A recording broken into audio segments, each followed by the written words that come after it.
तो अभी तक हमने सेमी एम्पिरिकल फॉर्मूला के 3 टर्म्स देखे, ठीक है। वो टर्म्स क्या क्या थे हमारा? फर्स्ट टर्म था वॉल्यूम एनर्जी टर्म, सेकंड था हमारा सरफेस एनर्जी टर्म, और थर्ड क्या था हमारा? Coulomb energy term. तो इसके अलावा जो हमारे बाकी 2 टर्म्स बच गए हैं वो हम यहाँ पर पढ़ेंगे, ठीक है। तो जो आपका फर्स्ट टर्म है वो है असिमेट्री एनर्जी, ठीक है। तो ये हमें देखना है कि असिमेट्री एनर्जी क्या आती है और क्या इसका एक्सप्रेशन है। तो आपको इलेक्ट्रॉन्स के लिए याद होगा कि जैसे इलेक्ट्रॉन्स में क्या होता है कि कोई भी अगर आप ऑर्बिटल लेते हैं, जैसे कि ये एस ऑर्बिटल है मान लीजिए, तो उसमें आपके क्या होते थे? एक अप स्पिन इलेक्ट्रॉन होता था और एक डाउन स्पिन इलेक्ट्रॉन होता, उससे ज़्यादा एक ऑर्बिटल में नहीं रह सकते थे इलेक्ट्रॉन।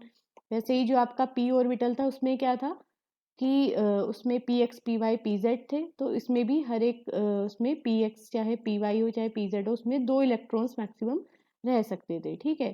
तो इसकी वजह क्या थी? ये आता था आपका पाउली एक्सक्लूजन प्रिंसिपल से। पाउली एक्सक्लूजन प्रिंसिपल क्या कहता है कि जो फर्मियोन्स हैं उनके लिए क्या होता है कि एक स्टेट में सिर्फ एक ही पार्टिकल रह सकता है। इसीलिए इनमें क्या हो रहा था, जो आपके ये ऑर्बिटल्स थे उनमें क्या हो रहा था कि एक पार्टिकल अप स्पिन में था और एक पार्टिकल डाउन स्पिन में था, ठीक है। इससे ज़्यादा पार्टिकल्स आप एक उसमें नहीं रख सकते हैं।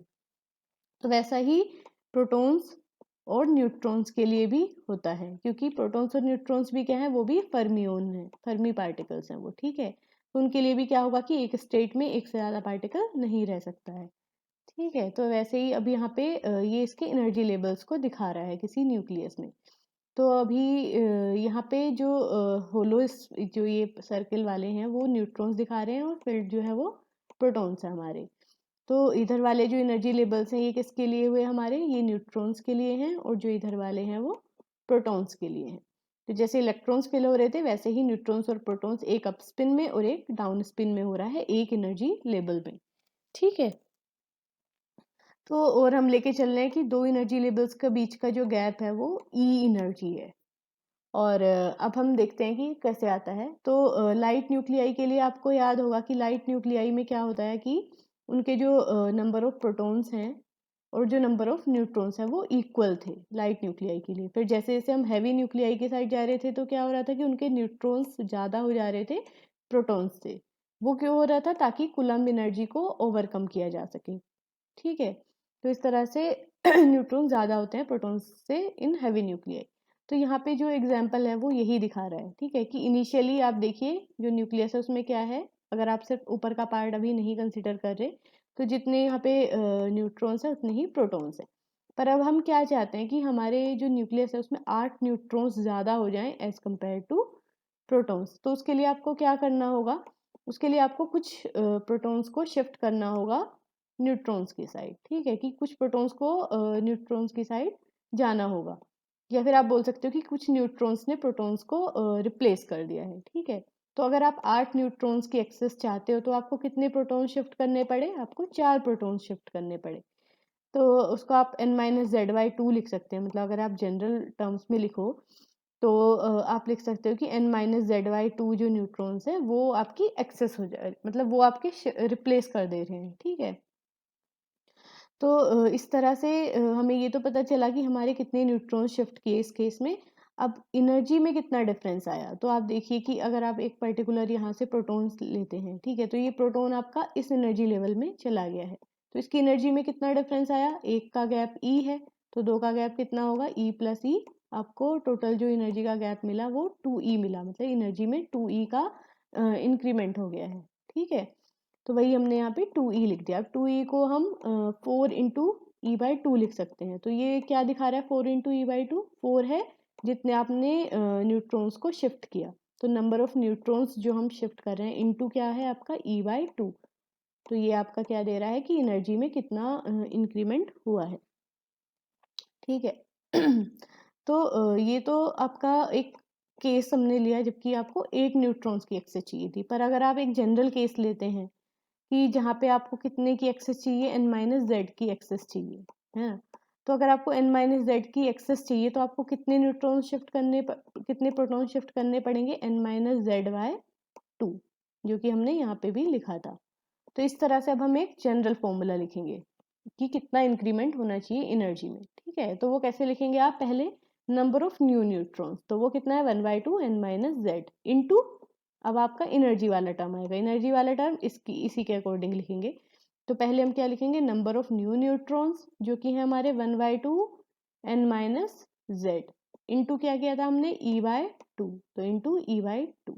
ठीक है, तो इस तरह से आपको जो एनर्जी में चेंज मिल रहा है जब आप n-z न्यूट्रॉन्स की एक्सेस कर रहे हो तो ये मिल रहा है।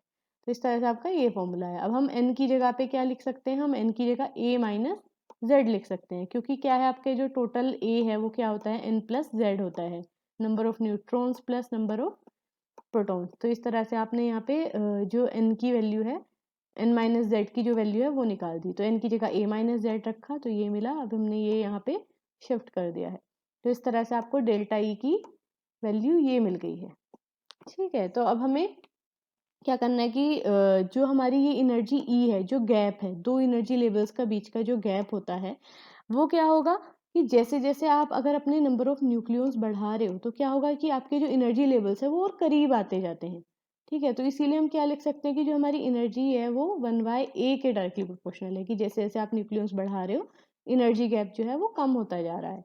ठीक है, तो हमने यहाँ पे यही किया कि ई की जगह हम 1/a लिख देंगे, और जो बाकी कांस्टेंट वैल्यूज है वो हमने यहाँ से हटा दी, और इसको एक जनरल टर्म में हमने ये लिख दिया कि a-2z का होल स्क्वायर यहाँ से आया और a आपका यहाँ से आ गया है, और a4 एक कांस्टेंट यहाँ लिख दिया। और माइनस क्यों आया, माइनस इसलिए आया क्योंकि इसकी बाइंडिंग एनर्जी इसकी वजह से कम हो रही है। वो कैसे हो रही है, तो जैसे आपको इलेक्ट्रॉन्स को अगर आप सोचिए तो न्यूक्लियस के करीब के जो इलेक्ट्रॉन्स हैं उनको निकालना ज़्यादा आसान है कि जो दूर है उनको निकालना आसान है। ऑब्वियसली दूर वालों को निकालना आसान है, क्योंकि जो पास वाले हैं वो स्ट्रोंगली बाइंड है न्यूक्लियस से, और जो दूर वाले हैं उन पे वीक फोर्स लग रहा है जो न्यूक्लियस है उसकी वजह से, इसलिए इनको निकालना आसान होता है।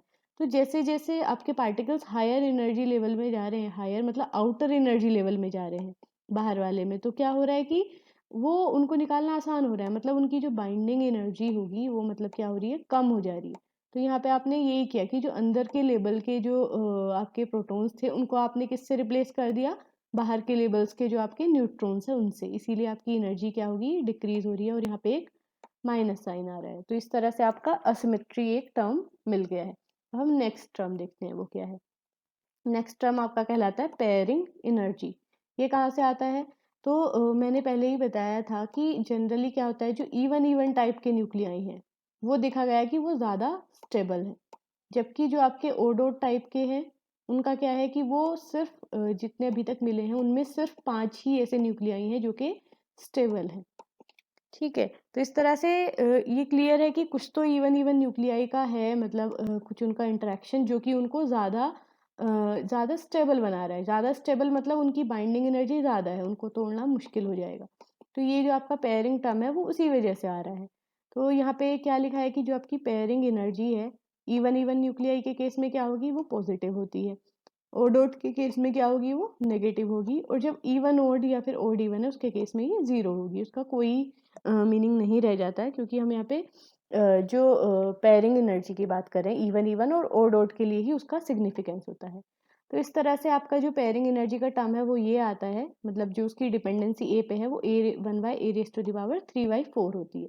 तो इस तरह से आपका ये पेयरिंग एनर्जी का भी टर्म आपको मिल गया है। ठीक है, तो अब जो अगर आप टोटल जो बाइंडिंग एनर्जी का फॉर्मूला है वो ये दिखा रहा है कि EV is equals to A1A। ये क्या है आपका volume energy term, surface energy term, फिर ये क्या है आपका कूलम्ब एनर्जी टर्म, फिर असिमेट्री एनर्जी टर्म, और फिर पेयरिंग एनर्जी टर्म। तो इस तरह से आपका जो सेमी एम्पिरिकल बाइंडिंग फॉर्मूला है, बाइंडिंग एनर्जी फॉर्मूला है, उसका डेरिवेशन हो गया है।